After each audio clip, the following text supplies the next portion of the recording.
Thank you everyone for joining.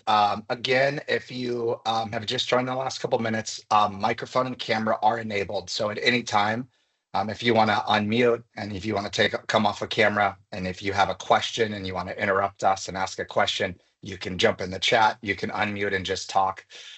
We're good with this being kind of like not a webinar where we're just talking to you the whole time, but we would love some interaction. The reason we feel like that is more of a fireside chat, because we feel like this is for you, and we want to be able to help inform, all of our customers of what's going on and what's going on out there with regards to fraud on ATMs and ITMs. We have Michael Strange, our Director of Technology Services. Michael oversees our Network Operations Center, which is now 24/7. Our remote view managed services are part of that. Our video verification is part of that. So, they see so much. We resell remote view, which is our ATM managed services platform. We resell it to other companies, just like CSG, just like us across the nation. So again, our agent is everywhere across the United States. So we see what's going on the East Coast all the way to the West Coast. And Michael's team sees that. In fact, we just released internally a heat map, and we're going to be exposing that down the road in the command center, that heat map for our customers that really just kind of shows fraud and incidents that is happening across the board. It's really interesting because there's a lot of heat on that map. And that's because those are tickets that our team is creating within the command center. And it's that heat map of those tickets. So it's no surprise to us that attacks continue to happen on these machines, on ATMs and ITMs. And again, we've said this for years, but there's always something new. It's always a cat and mouse game. Just when we come up with something, our manufacturers come up with something, the bad actors come up with something else. Why is that? Well, because there's either a lot of information that they want to get off of an ATM or an ITM, and there's also a lot of cash in those boxes, so in those safes. So that's why we're seeing, front loaders going in through buildings and attaching chains to these ATMs and trying to physically rip them out. That's why we're seeing them try to attack it from a remote angle. And we're also seeing them try to attack it from, man in the middle and jackpotting attacks and some physical device on site. So this, it's really nothing new to us, but there's always something. We deal with different federal, whether it's FBI, whether it's local police. We've been subpoenaed to grand jury for certain things that we've helped catch people, get people arrested. We just I saw a text this morning that 2 men were arrested in New York. This was on ATM Marketplace for ATM fraud, but it's not slowing down. It's increasing. In fact, there's a stat that we'll share a little later, but as we made this stat, this is some of these slides are from older previous slides that we've done because we've talked about layered security a lot. One of the slides was, what was it, Michael? In 2023, there was over $1 billion in fraud on an ATM. And now that we're in 25, so in 2024, I think it was 2.4 billion. So obviously a massive increase. And why is that? Well, again, there's information and there's also cash. There's also cash that they can just get access to. We have a little video that we want to share. Again, we have partnerships with other companies like us across the nation. And there was most recently an RMS attack, which is a remote management server attack. So we have a little video that we're going to share. It's really quick that just kind of hopefully describes exactly what happened. But this is the second time that we've seen it, a service provider being attacked. So we're going to share this video and then we're going to go into like how we can mitigate that. So here we go. An ATM service provider responsible for managing and maintaining ATMs had a remote management server, RMS, to control and maintain these machines.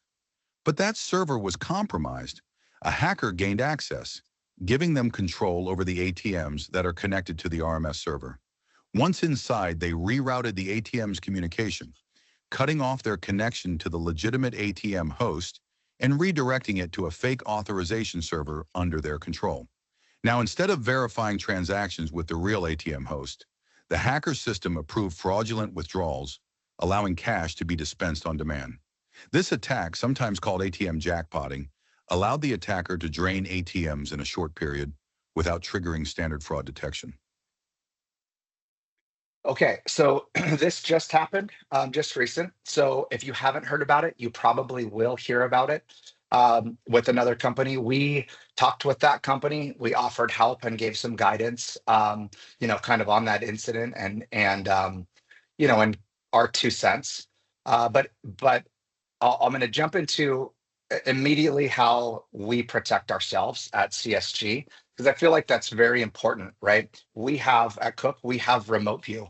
It's one of the largest managed services or platforms in the United States. So the light is probably on us as well, right? Because we connect to thousands and thousands of different ATM machines. And so this is a heavy slide, and I'm going to break it down. We'll talk through bullet by bullet in a sense, but I just want you to know what CSG does to protect our RMS server, right? So this other organization that's using a remote management server to connect to their ATMs, a bad actor accessed their server, right? And through their server, they can deploy scripts, updates, remote access to machines, to all of these different ATMs. And they change the machine from communicating to the ATM host to a fake host and disable the encryption. And at that point, they're able to physically access those machines and withdraw cash, and it's approved, right? So we talk about layered security all the time. And again, this slide is layered security, right? What are we doing and what should you be doing to protect your machine? And again, this whole webinar is to help inform you guys of the risk that's out there and the best way that we feel to mitigate the risk. And so, from Cook and from our side, we have a dedicated cybersecurity team. We have full penetration testings done. And we have what's called SOC and SIM tools. So we collect data in real time off of our server environments and our firewalls. So we know everything that's happening with those systems. So at any point, if somebody logs in, if there's any type of attempt at our firewall, our cybersecurity team knows about this. This is part of our heavy investment into the cybersecurity, right? We restrict remote access and have role-based access on who gets access to our platform. Two-factor authentication is a really big one. And then, hey, in the event that there was an incident, we have a complete incident response team and third-party consultants that I believe we have a call with tomorrow. We talk with them all the time.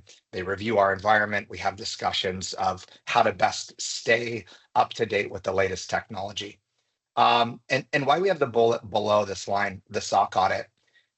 Ultimately, we're saying we're doing all these stuff in these bullets. The SOC audit proves it. A SOC audit is a 12-month audit, means it's constantly going, it never ends. And what that is that's a third-party companies that come on site and they audit our environment, our tickets, all of our data to make sure that what we say we're doing, we're doing. And so we do at Cook, we do feel strongly protected with our RMS environment and our remote management environment. Now, Michael, help me out here, but we'll jump into the ATM side of protection, whether it's an ATM or an ITM. And some of the things that we're doing or we're recommending. And then the last slide, we could even share this. You could take a screenshot of it. That's a kind of a checkbox for you guys to make sure that you understand all of the things that you should be doing, right? So on the ATM side, again, layers of protection, and you can talk physical, you can talk logical. Physical things like is your ATM close to a network jack, right? Like no matter what we do, you allow that vulnerability, and there's ways that bad actors can attempt to fraud your machines, right? So on the ATM side, some of the things that we do with Remote View, and this is required. So we have AI anti-malware security software on those ATMs running. We actually enable hard drive encryption on all machines now. It's a new thing that we just did.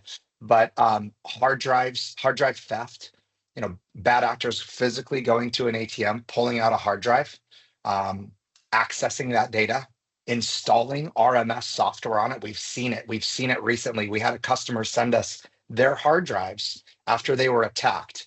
And when we went through the hard drives, what we saw was third-party software. I say it's the software I use to log into my parents' computer, remote access software that was installed on that machine. So these bad actors are taking a hard drive, installing remote access software, and then putting it back in, and then attempting to gain remote access in order to get cash out of that machine. And so hard drive encryption is a new one, and we just enabled it across the fleet for our customers. So if your fleet supports it, we have now enabled encryption.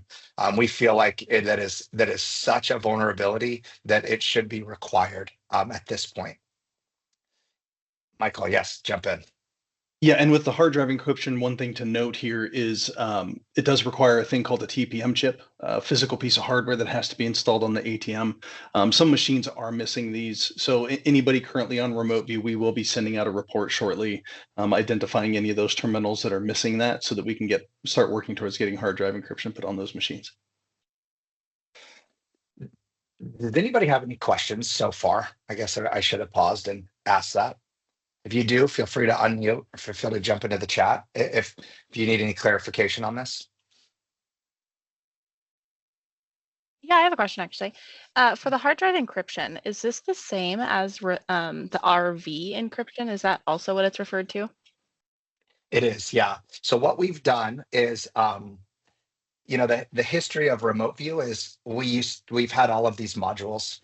If you want, we can manage your Windows updates. If you want, we can install security software on your ATMs. We've started to mandate some of that, right?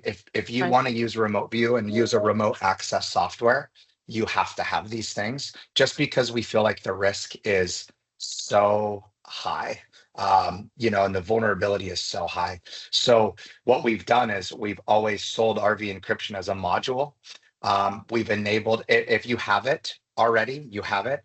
We've enabled encryption for the rest of our customers. And then upon agreement, we're merging that into our Security Plus module.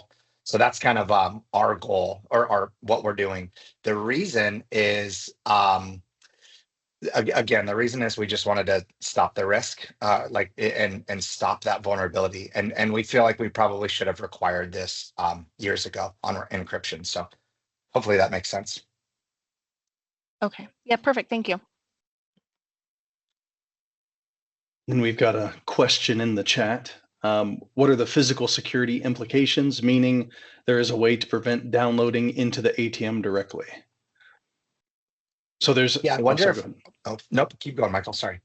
Yeah, so there's a couple of ways to attack this, right? And first and foremost is if the ATM is on your network, just having the appropriate firewall rules in, right? Making sure you're not allowing inbound traffic, that you've got outbound traffic restricted to known services, that sort of thing. But whether we're talking about physically accessing the machine on site, whether you have an existing machine whether it's attacking the machine on site or doing it remotely, again, the layered approach, that's going to be a common theme today. Security Plus, that prevents a bad actor from being on site and plugging in a USB drive and being able to upload files onto the machine. Also prevents against malware. And then hard drive encryption, the attack, the flavor of the week currently is to remove your hard drive physically at the machine, put the malicious software on it, and then put it back in the ATM. So those are two physical attacks on site that would bypass any kind of firewall or typical cybersecurity rules. So there is no silver bullet for any of this, and that's why you'll hear again the layered approach, having multiple layers to protect from as many different risks as you possibly can. Yeah, and we'll talk. The next slide, we'll talk through some bullets of just that physical protection. So I think that'll be helpful, Prizel, as well, just to kind of see, maybe a screenshot of it as well, just to see all of the different, pieces of that physical security or physical risk. Okay, so I'm going to go back to the third bullet on ATM side protection. Another new one, along with encryption. It's funny because I remember, Michael, this was maybe 6, 7 years ago. I remember when there was a vulnerability on, or the EPP pin pad, wasn't it like, um, I don't And the remember what certificates. year the certificate Yeah. expired. And so we pushed some patches unannounced. We pushed patches to every single machine to fix that so that the next day, these things, these machines stayed in service. And we got a lot of feedback from our customers, like, thanks for doing that. That's such a risk. That's like such a big issue. Thank you for doing that. And so what we did was kind of the same with encryption. Like, we're just pushing it, and it's done. It's pushed to all machines. It doesn't affect there's no downtime. It doesn't affect transactions. But we feel like it's, again, such a security requirement that you have to have it. So that's why we pushed that out. Another piece, though, is this third bullet called ATM file monitoring for RMS tools and host overrides. So back to what happened, and this has happened with 2 service providers in the United States, where bad actors gained access to their servers and their environment, and then they connected to these ATMs, and then one deployed ransomware, and then one, again, changed the ATM, disabled encryption, changed the ATM host to a false host, and then got all this money out of those machines. So one thing that we've done, Michael, if you want to go into more detail on this, is monitoring the ATM files to see if we get a host change, as well as if any other RMS tools get installed. So it's just another form of security that we've added, to be notified immediately if something like that changes. Because usually your host, IP address isn't going to change. Anything on it, And Michael? No, and we've deployed this to all machines on remote view, and we've actually gotten a handful, about a half a dozen alerts already in the last couple of days. They were all legitimate changes taking place. We were able to verify that they were happening, but kind of proof of concept. So anytime that host IP, the facilitating traffic to the EFT host changes to a non-known IP address, right? The valid IPs for Fiserv and Visa, and the big hosts, we know those. So we're only getting notified of the ones that don't match a list of known good IPs. It gives us the opportunity to investigate, see what kind of activities happening on the ATM, and if we notice, hey, it's just been transaction after transaction, one after the other, we can kind of jump in and take the machine offline and prevent that. And next bullet point down, we're doing the same thing with the TLS encryption settings on the machine. That was one of the other indicators of this RMS attack, was they disabled TLS and then changed the host IP. So we're monitoring those configurations on the machine simultaneously so that we get alerted. Right. And then lastly, as a requirement, we are patching all machines. Again, that's another requirement on the ATM, that we patch all of those machines. Last bullet, kind of right here, TLS encryption. I don't know if you know a stat on top of your head, Michael, but of all of our customers, but this is an interesting one, is the ATMs having encryption to the host. I believe this was a requirement in 2019, 2018. But it's not something that we can just enable. We can't just enable encryption from your ATM to your ATM host. That's a project that has to be done. So we can enable it on our side, but until the host sets it up, that encryption isn't there. It's got to be one of the most, one of the first things you have to check off of the box, right?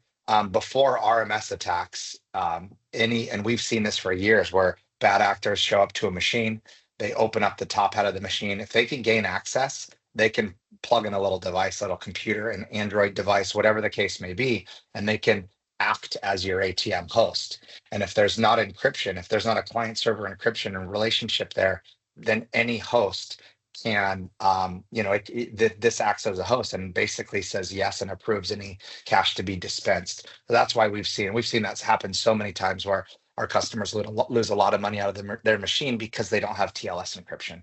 So you got to make sure you have that. That is a no-brainer, right? Michael, any other thoughts on this slide? Any other questions from anyone regarding this? For me.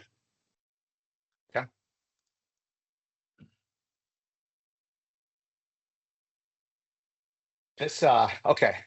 Yeah, Michael, I'll pass it over to you, but this is where we've had this slide. You guys might have seen this slide before. We constantly kind of update it and tweak it, but this is the interesting one. This used to say in 2023, costs exceeded $1 billion. Now it's 2.4 billion, right? And the amount of things, I just can't stress this enough, that Michael's team sees, it's almost that we don't even hear about it in our company because it happens so much, right? These type of attacks happen so much. That first bullet of in 2024, card skimming and deep insert up 45%. So, okay, Michael, take it away.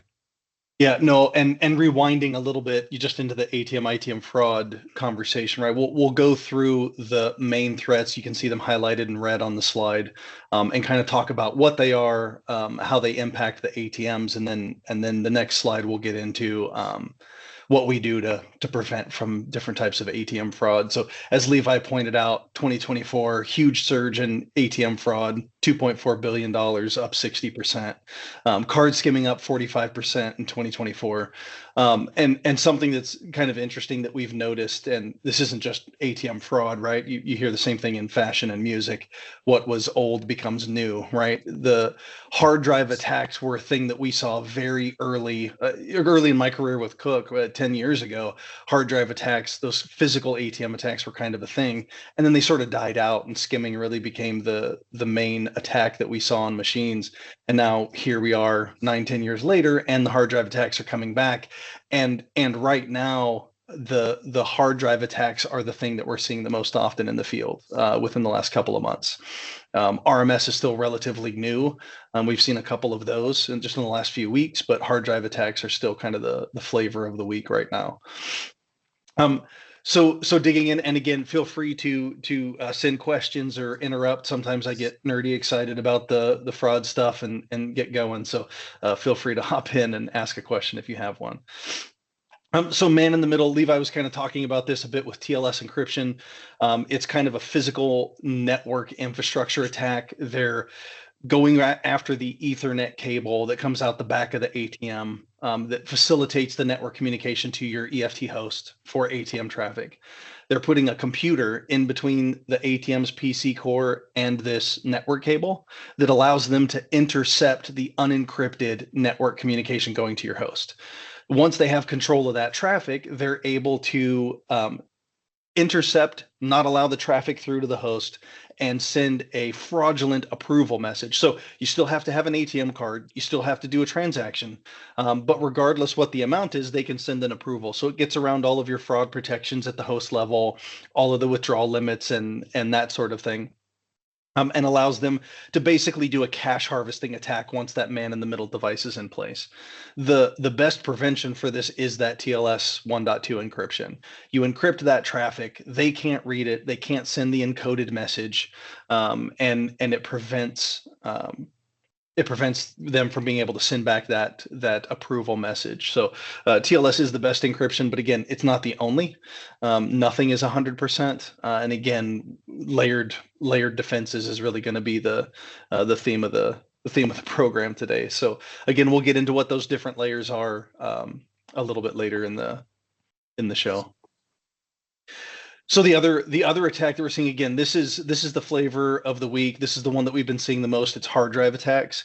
And what's interesting about these is it's kind of a clever way to get around some of the defenses, like antivirus or malware type software on the hard drive. When you remove the hard drive from the machine, it's no longer operating. So I can now inject code into the hard drive, and any software that we had on the machine that was going to protect it is not enabled. It's not running, right? So you've kind of gotten around that. So hard drive attack, they break into the top hat of the ATM. They access the PC core inside the machine.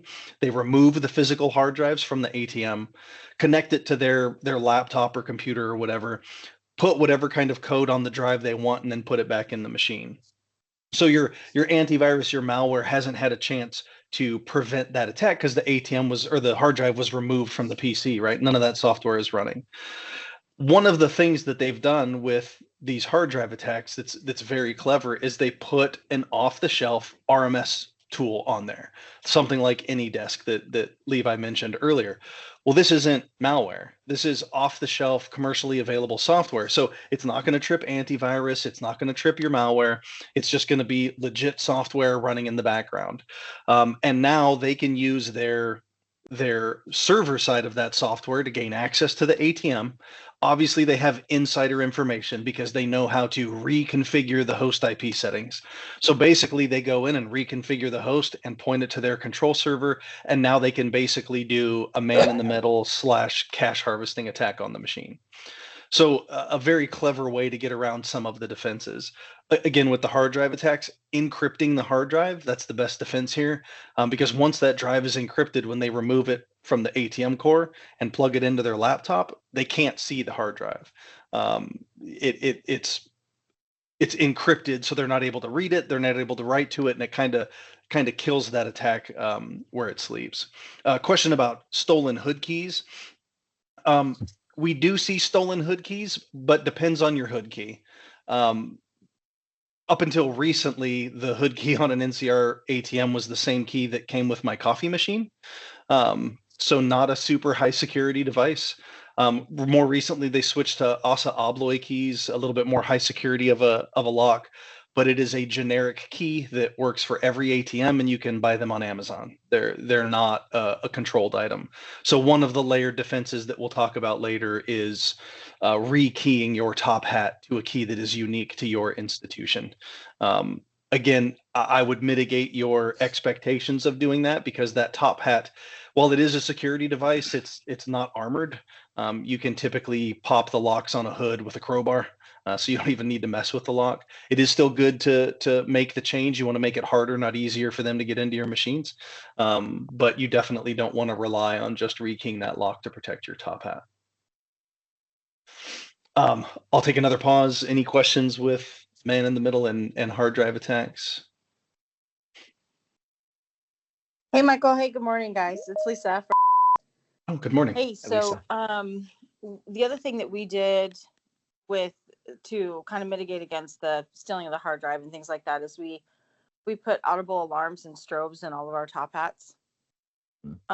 So for everyone on the call, I don't know if that's helpful or not as they're trying to look at mitigation options, but we've had them there. We know that they have worked to prevent whatever these guys are trying to do, right? Whether it's jackpotting, whether it's hook and chain, you know what I mean? They end up blazing pretty quick. So we know that works as well. And we are doing rekey. We're in the process of moving forward with that as also. Thank you, and that's Lisa. great. That's great. And again, not just one thing, right? A siren and a strobe and an alarm on the top hat and rekeying your top hats, right? That layered approach. And just doing as many best practice things. Again, I always come back to the same thing, right? It's you have to take into account your risk tolerance, your budget, where you're seeing the threats. And that's the main point of the meeting today, right? Is to kind of highlight where the threats are, talk about what we're, these are everything that is on this slide, all of these different threats. They're things that we're actively seeing happen today. They're not theoretical threats that have existed at one point, but we've seen all of these in the last 6 months. Just the ones in red are the ones that we've really seen the focus on in the last 30, maybe 60 days. So yeah, again, layered. So we already kind of covered RMS attacks. Again, that's if you have a remote management software, something like NetApp or MoneyView that is maybe not locked down as much as it should, and hackers get access to that remote management software and then use it to reconfigure your ATM. So we kind of highlighted, remote view and our approach to that type of cybersecurity, going beyond best practices. And just really being leaders in the industry on how we handle that security for our remote management stuff. The last one is ATM malware. So this is the one that I'm the most interested in, just because there's not a ton of information about it, right? We know that it exists. We know that bad actors are trying to put malware on an ATM, but we don't get a ton of feedback on what specific malware is being used, right? There was an attack late 2023 where the Black Cat group put some ransomware on ATMs, and that was one where we knew what the software was. We were very happy to learn that we did get confirmation that Cylance would have blocked that. So any machine with Security Plus, that software wouldn't have been able to engage. It was immediately quarantined. It was even quarantined back on a Windows 7 PC using a version of Cylance that didn't know what Black Cat was. So it was even effective before it had any specific definitions about the malware. So malware attacks do exist. We got an alert from NCR that they'd had reports of successful malware attacks in the United States. So it's not just a European concern. It is something that we're seeing in the United States now. These malware attacks can be coupled with a hard drive attack, right? I want to get around whatever security software is on the ATM. I'm going to pull the hard drive. I'll inject my malware, put it back. Until we get additional details on it, we don't have confirmation on what would work and what wouldn't. Again, another reason for your layered approach. But the expectation there is that if malware attacks and starts doing something malicious, Cylance would be able to detect it. The main reason we went with Cylance is for that AI machine learning component. Cylance doesn't rely on virus definitions like a normal antivirus program. It's not looking for SHA hashes. It does that too, right? Just best practices, due diligence type of thing. But the main thing about Cylance is it looks at the software's behavior.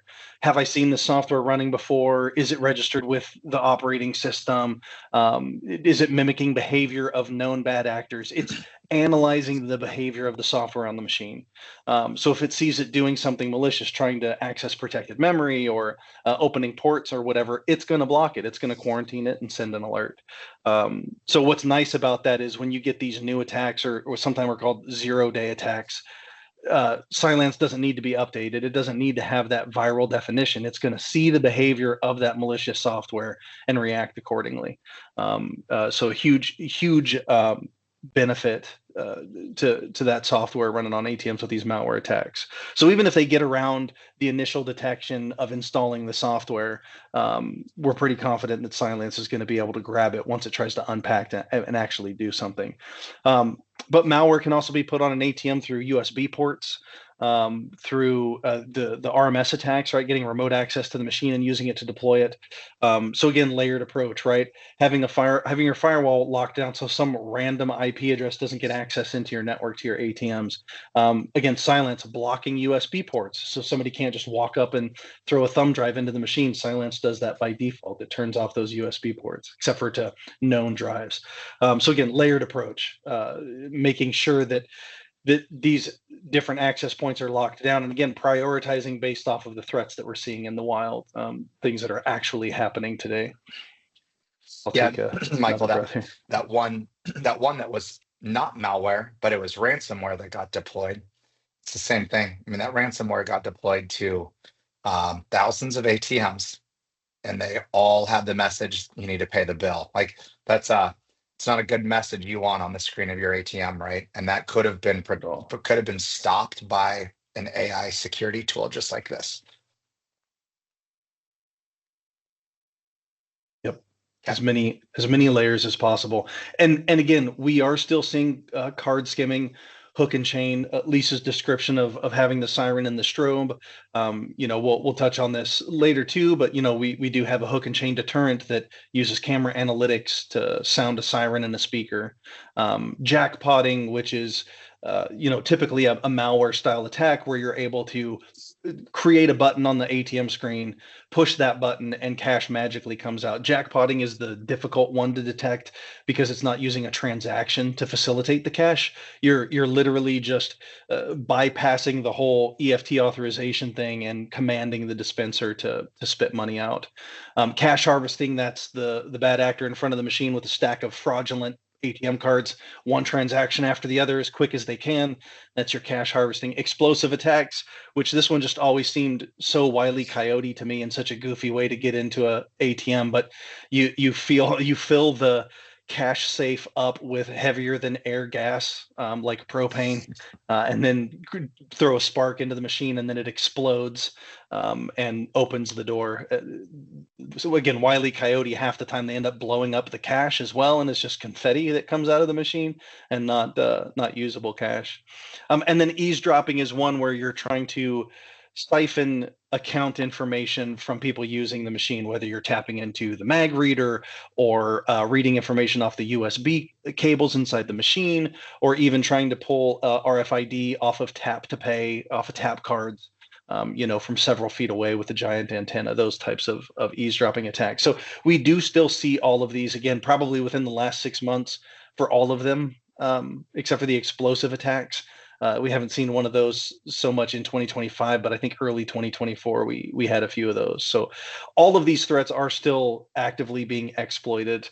And then there's a whole nother list of threats of stuff that we don't see much in the United States, because typically South America and Europe end up being the testing ground for new attacks. So we kind of see those trends start, things like shimmers, where it's a skimmer, but instead of using the mag stripe reader, it pulls the information off the EMV chip. So that EMV chip info's already been breached, and people are already making fraudulent cards off of those, again, primarily in Europe. And then last thing I'll say about ATM, ITM fraud, one thing I like to remind everybody, this is not people or kids off of YouTube that saw a money glitch at an ATM and decided to go do this on a whim. In every instance where someone has been caught associated with one of these frauds, it's been either organized crime or a violent gang. The hard drive attacks has been primarily Tren de Agua from Venezuela. They've really pushed into the United States and been doing a ton of ATM fraud.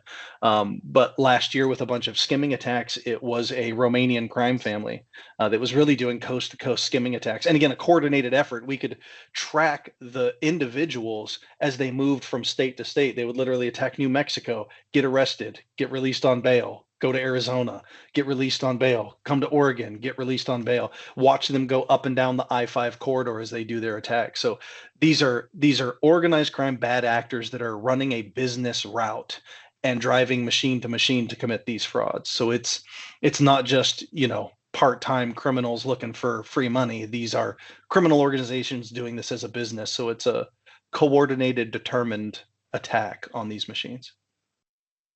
Yep. Let's go to the last slide and talk through the considerations for protecting your fleet.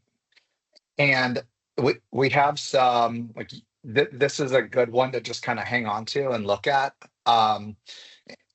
And we've added, this little green kind of like italicized font that says included in remote view. Some of the stuff is what you will get within remote view.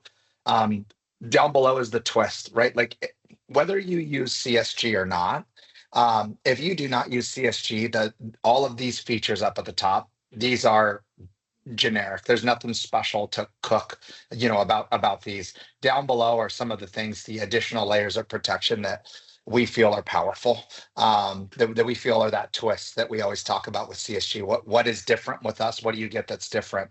And video is key, right? Being able to tie your video, like all of those things that Michael was just talking about, being able to tie video analytics with your ATM transactions, I still say, like, that is one of the most important things that you can do, right? And the reason is because we never know what new attack or vector that these guys are going to come up with.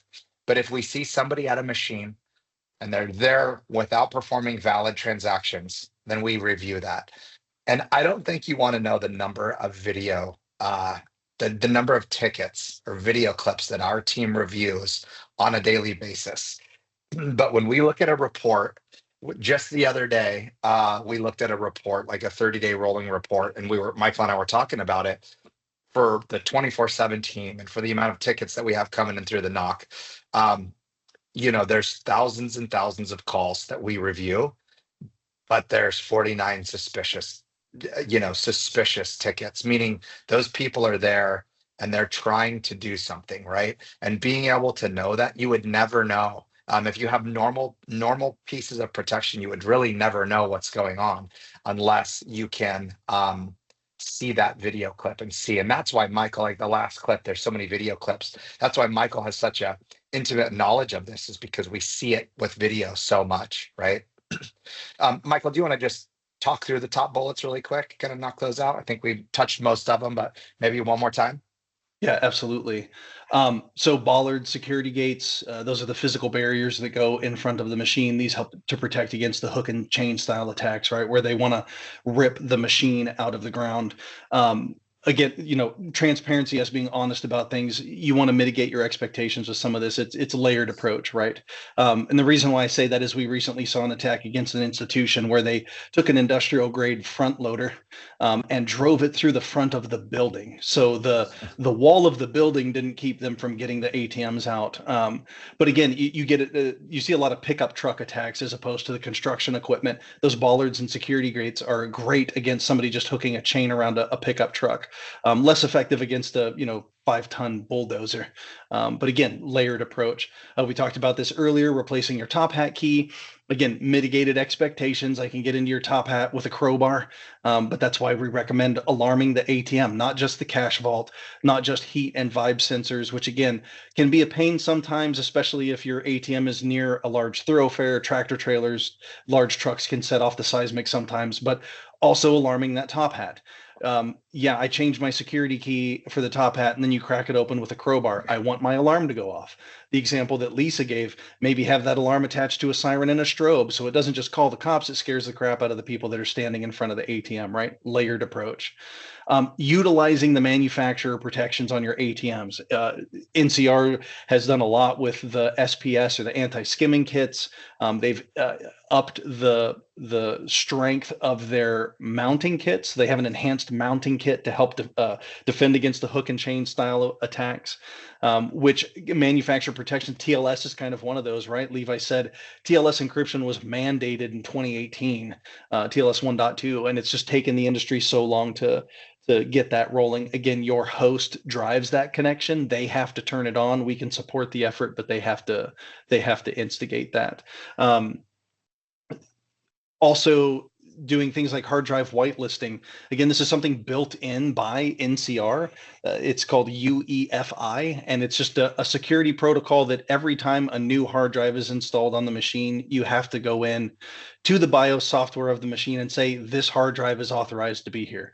That prevents bad guys from taking out your drive and replacing it with another. They won't be able to do that. I think from the Estrel core up, UEFI is on by default. And it's just making sure that that's being managed appropriately, as in you have a hard drive that gets taken as part of a hard drive attack. You put a new drive in, you have to de-whitelist the old hard drive so that the bad guys can't come back and put it back into the machine. So those types of things. And again, this is all stuff that CSG does, some of it by default, like the manufacturer protection stuff, hard drive whitelisting, some of it's additional steps that require additional effort, like the top hats and the bollards and the TLS encryption. Hard drive encryption, again, we've recently turned that on for every machine that can support it. This helps protect against the hard drive attacks, encrypting the drive so the information can't be read or modified by a third party. Windows patching, keeping your operating system up to date. Again, this is also required part of Security Plus now, making sure the operating system is up to date. That's going to prevent against vulnerabilities from network attacks and those types of things. Again, we're doing this by default. Anti-malware also, again, required and included with remote view. We use Security Plus or Cylance to protect against malicious software. Password management, making sure that you're not using the same password on every machine. NCR kind of mandated this a while ago, and each machine automatically creates its own individual Windows login, which is a great move on their part. And all of these things, to Levi's point, not CSG specific. We have our way of doing it. We offer all of these services, but you can do these things on your own. And there's also some best practice stuff too, especially around TLS encryption, protecting your Ethernet cables, right? You don't want your Ethernet cable that runs into your ATM to be on an exposed wall port. And for those of you going, wow, that's silly, it's happened. We've seen it.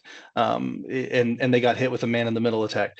Using things like MAC address binding, port security on your network switches, especially for your ATMs, right? If you're doing it for your teller workstations inside your bank, you should certainly be doing it for the Windows PC out in your parking lot, right? Which is what an ATM is. And those are things that you can do on your own. So kind of reviewing those best practices on the cybersecurity or network infrastructure side too, and making sure that you're following those on your machines as well. And then the one at the bottom, oh, sorry, go ahead, Levi. Can I jump in on the vendor due diligence one, if you don't mind, Michael? Absolutely. If you're using, it doesn't matter if you're using CSG or another provider. I think like it's part of your responsibility to be making sure that whoever it is that's accessing your data, cameras, ATMs, and your HVAC system that's now connected to your network, you got to do your vendor due diligence. You got to make sure that these vendors are buttoned up. And I think like you look at some of these other providers out there. They do not check all of the boxes, right? And some of that, yes, it comes with a cost. It's a little more expensive because look at the bodies that we have just on our cybersecurity team, right? Or the cost of a SOC audit. But this is why we do it. You guys see why we do it. So nobody's fully protected. Nobody's 100%. We know that, but it's constant evolution for us and for our cybersecurity team and for all of our best practices. It's constant from our director of IT. Hey, we need to do this. We need to do this. We need to secure this. We need to lock this down. This is why, right? So if you haven't requested that from us, we have a compliance team that will hand over all of that data. A SOC audit is not a checkbox. A lot of the time people think a SOC audit, oh, you have a SOC audit, great. SOC audits can be there's no pass or fail. So a SOC audit could have a lot of red lines and it could be really bad or it could be really good, right? So after an accounting firm, a technology accounting firm audits your environment, they provide this and we give that to you guys. That says everything about us, about are we doing what we're saying we're doing? And so it's good to read through that. It's good to look and question us. And, we've had our customers push us. Most of this stuff is from our customers, right? Hey, I remember this 14 years ago. You guys need to have a SOC audit if you're going to log into my ATM. And so we've gone down that path. And I believe we've evolved and strengthened and matured so much as a company year over year. And happy to have that conversation with you guys. If you're not using us, I'm not trying to dig at other people. Just make sure that they're checking the box, right? Whoever's accessing something, even if it sounds stupid on your network, make sure that that they're performing that vendor due diligence. Yeah, keep going, Michael, if you want. Yeah, for sure. So we can get into some of the stuff that's unique to CSG, things that we're doing that a lot of other companies can't offer, things that make us unique. That's CSG Twist. The newest one that was as a result of the recent RMS attack. Again, to Levi's point, constantly evolving. We see a new threat pop up. It's something that becomes a legitimate concern, and we don't just look at it and okay, what's already in place? Like, what can we do different to protect ourselves from that? Is there another way that we can help shore up this vulnerability? And this is a great example where somebody was maliciously changing the ATM host IP configuration. So we figured out a way, created a small piece of software that constantly monitors the host IP config individually directly on each machine. And if that IP changes, it then gets checked against a list of known IPs. So we maintain a list of IP addresses for every host we interact with, so we know which IPs belong to Fiserv, which belong to Visa, that sort of thing. So if that IP changes, we check it against that known list. And if it's not on there, an alert gets sent. Right now we're babysitting it a little bit, so that alert's going to the top tier technicians, leadership team, and myself in the NOC, so that we can directly access it. But it creates an alert to the remote view team into the NOC, and then we can investigate. And again, not just knee jerking the reaction, but accessing the machine, seeing what's happening. Is it doing regular transactions? Do we have a technician on site? Or is it just rapid firing transaction after transaction? And if we see some kind of bad behavior like that, then we can immediately shut it down, take that machine offline, and mitigate the amount of money that can walk out of that machine. So again, similar to our fraud detection engine, which we'll get into in a second. I'll pause again. I don't want to rapid fire through these too often if there's any questions about the configuration monitoring.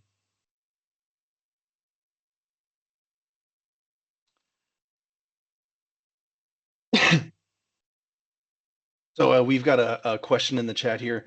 As part of your layered security approach, have you a view on using the intelligent banknote neutralization system, INC, in cassettes that indelibly stain the banknotes if an ATM is physically attacked, such as hook and chain? I know that this has come up several times, and I can speak to my personal experience here, in that those systems are very finicky. And have a tendency to go off in the face of CIT vendors and other legitimate servicers. And I know that in the United States, it was kind of the consensus that those devices are not typically used. Again, mainly just because of the very high risk of false deployment. And now you've destroyed multiple bills, potentially injured a vendor. So I know that, at least my background in armored car, that was one of the main reasons that most people in the United States weren't using it. And I know that for Cook, it's come up a couple of times, but it hasn't been something that we've pursued. Yeah, we just actually had a call with somebody yesterday on it, with a vendor regarding it, and that's some of the questions and some of the things that we're looking at is how good is the system? Because, like Michael said, I think we've been burned, but just the mindset is, in the U.S. not to use it, and they even said that this company's from the UK.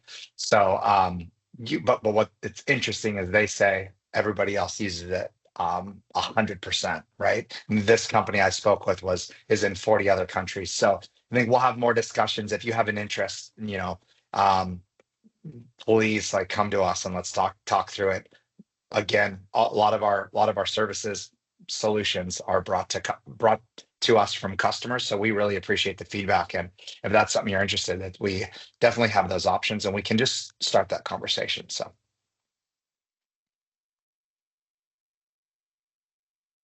the next thing from the CSG Twist is our suspicious activity notification product line.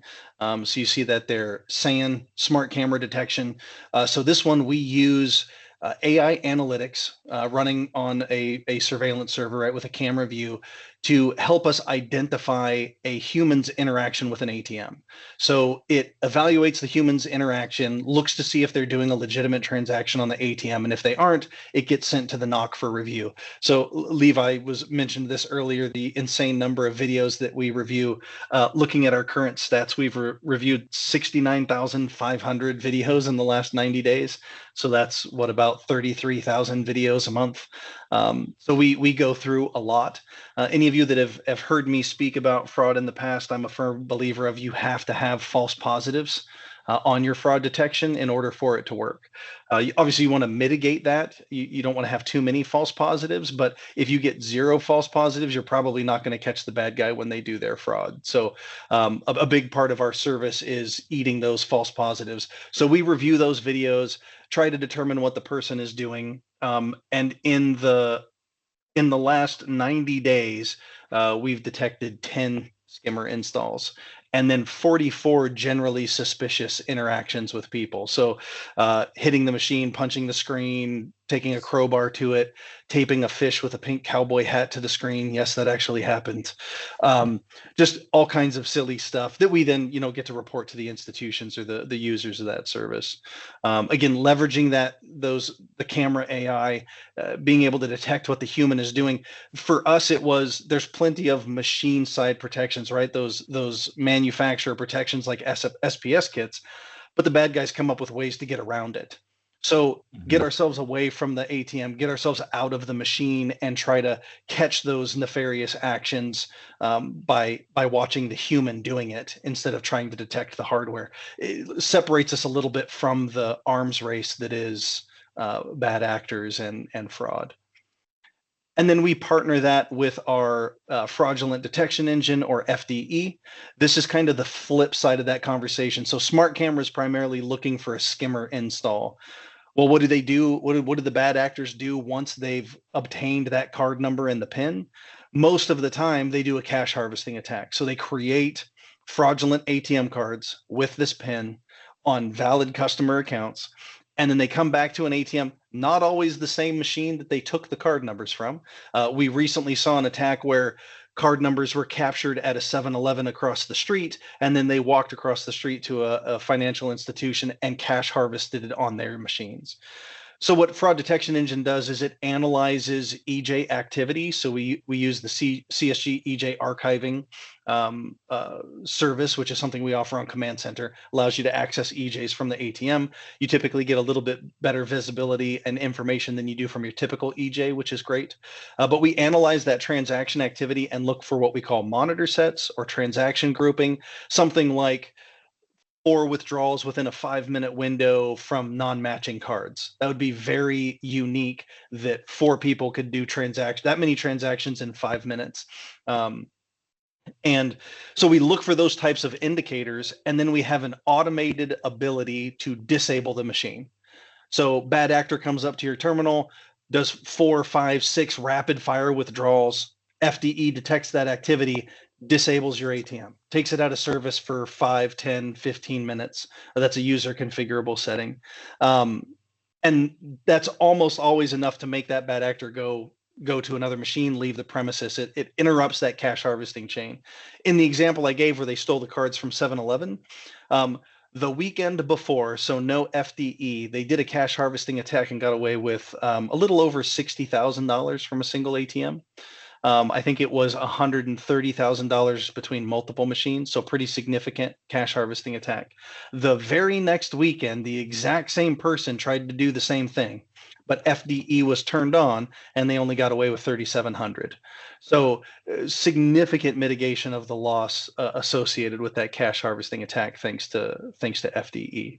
So I always think of suspicious activity notification and the two options there as the two sides of the same coin. We're trying to stop that ATM card fraud by detecting a skimmer and preventing the cash harvest attack afterward. Thank you, Katie, for the note there. So just for those who didn't see it, we have found value in the fraudulent detection engine, not just for potential fraud, but to reduce card holders from withdrawing thousands of dollars through our ATM ITMs. We had one card holder wanting to pay cash to buy a car and did not want to go into the branch to do a cash advance on a foreign card and pay a fee. So a little bit of unintended positive consequences there from FDE. We've also seen some limited but positive ability to detect man-in-the-middle attacks as well, right? Because with the man-in-the-middle attack, you still have to go do a fraudulent transaction, and that information never makes it to the host, but it does make it to the EJ record locally on the machine. So we had an instance where a man-in-the-middle attack was happening. FDE detected the monitor sets of what was essentially a cash harvest and disabled the machine, mitigating the impact of that man-in-the-middle attack. So anything that still logs a transaction on the EJ could help with that, so-called cash harvesting functionality to get the cash out of the machine. I'll take another pause here again. Nerdy excited. Sorry. Another question regarding, have you heard of any financial institution using Apple tags? It's an interesting one, right? Like it would work if there's a phone nearby to give you location if they're using an iPhone, right? Apple tags have to be connected through an iPhone and within a certain distance in order to see that. But not a terrible idea. Batteries last for a while, and there are a lot of GPS options, hockey puck style options that you can put in the machine too that stay plugged in, and then they use cellular. So those are options as well. Yeah, and keep in mind too that Hey, Apple Levi? has. Oh, sorry. Go ahead. Hey, sorry, guys. We do air tags. Cool. There's enough iPhones out in the world that we've figured out that someone, especially in those busier locations, comes by and that tag checks in. Those batteries only have to be replaced once a year, so it's a pretty low maintenance, and it goes to one iPad that belongs to my team. So it's a pretty easy, quick process if you're looking at situations where you might have someone steal the entire machine, right? You want to know where it goes. Yeah. Lisa, do you have it in all of your machines? So we don't have it in all. I think I have it in about 25 today of just kind of high risk sites. I know I can load up to 35 AirTags onto one iPad, and that's Yeah. expanding. So we're kind of waiting to see what Apple does with that. If they expand, I won't have to have, 10 iPads. Yeah. But right now our thought is, we continue to tag them as anything comes online new or any other sites that become a risk. Cool. That was going to be my question. I think it works well. It's a simple, quick, and easy way to do it, but not so enterprise supported because there's that limitation. I know from my personal experience because I'm such an Apple fanboy, and Michael's gonna have to mute me or else I'll squirrel. But I've hit my limit on Apple devices and AirTags. So like that's happened to me. But yeah, probably for another discussion. So Michael, keep going. I'll But thank tell you, you what, Lisa. I'll tell you a personal story. Yeah, I'll- I tag my luggage whenever we Yep, travel. exactly. And Yep. we traveled overseas and the luggage didn't make it, and they said it was there and it was just going to get to us later. And I told them, nope, it is still sitting in Miami. Yep. So I think it was helpful in that realm because it got them, oh, wait a second, she knows where it is. You know what I mean? Because they weren't really course, telling me yeah. the true story there. But yeah, I'm an AirTag fan as well. But yes, there is current limitations if you have a large fleet like ours. Yep. Thank you. So before Okay. Levi starts another Apple commercial, we'll move on to. So we have Pico Verify video verification.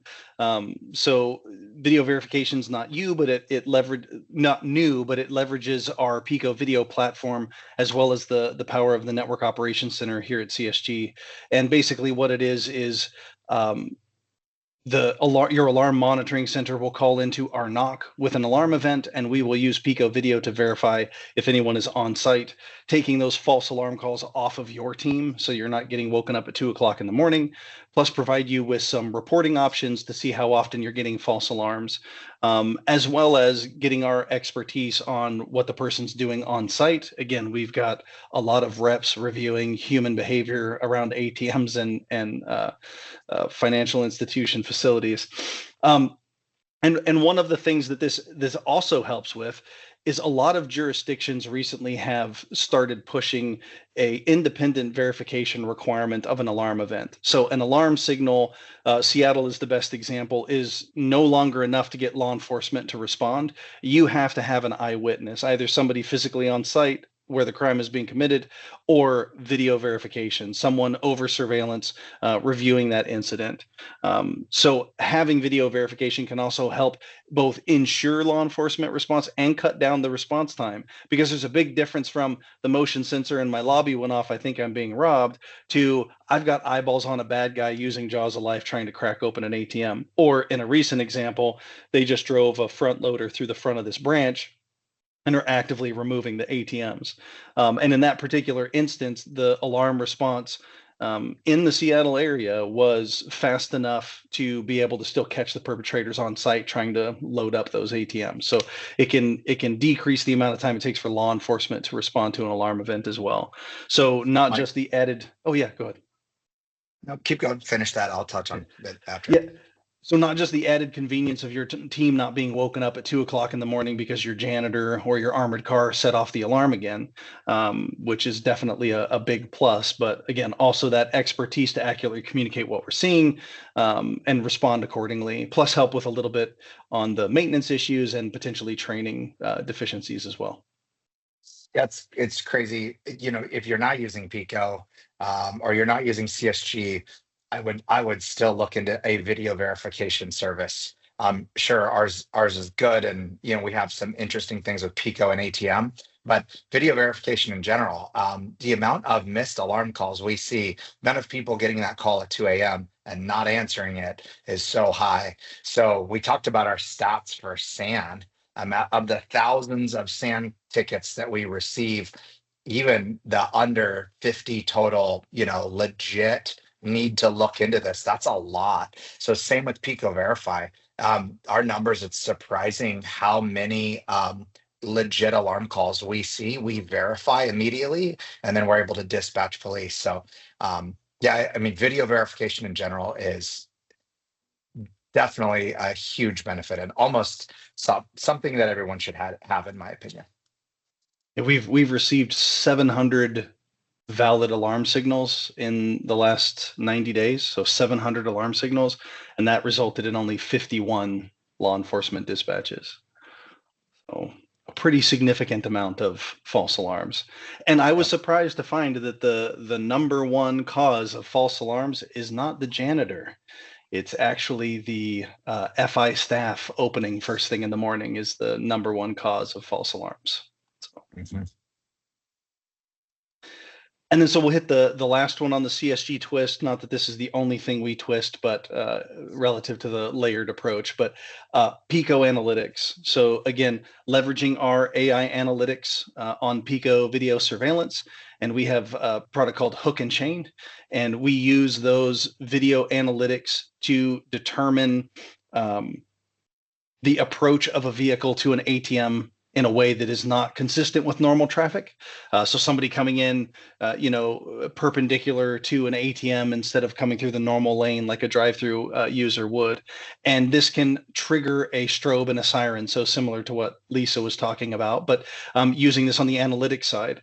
So you're pulling up to hook up your chain to this machine, and then an alarm and a siren goes off. And that's usually enough to get them to just drive away, right? The jig is up. I haven't even attempted to connect to the machine, and everybody drives away.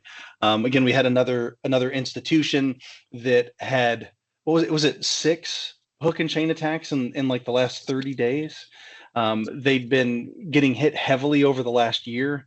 We put hook and chain in at the locations that were habitually being attacked. It was so bad that it was one machine had been replaced 3 times in like the last couple of months.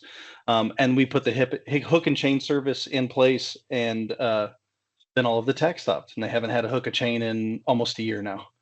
So again, similar to FDE, a little bit of real world examples of these things working. Again, to Levi's point, products that came to exist because of the feedback from our customers, right? Because of the comments that we'd gotten from different institutions on, hey, I have a problem.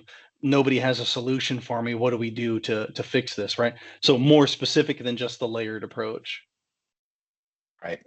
The everybody has a camera system, right? Analytics, if you have analytics, look into object detection, look into see if you can have rules that trigger something, trigger a siren, trigger a light, trigger a pre-recorded voice. Use that system to its full capability, versus it just being a reactive video surveillance system. So that's the power of that. Again, all of these things, these considerations, these are helpful. It's something you should take a screenshot, even though I realize we spelled a word wrong. So I'm sorry about that.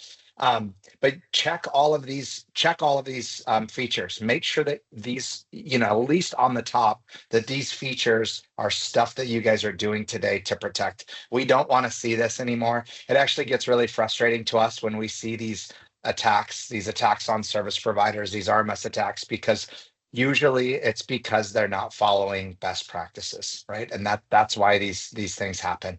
And so, it's a black eye, we say in the industry, when this kind of stuff happens, but there's usually a way to prevent that. So, or stop that, right? So, thank you everyone for joining this call. If you have any questions, we'll stay on. You can, again, feel free to unmute, but we appreciate everybody joining. We hope that this is helpful and valuable information just for you to take home and to take back to your team and make sure you're following these steps. So we really appreciate it.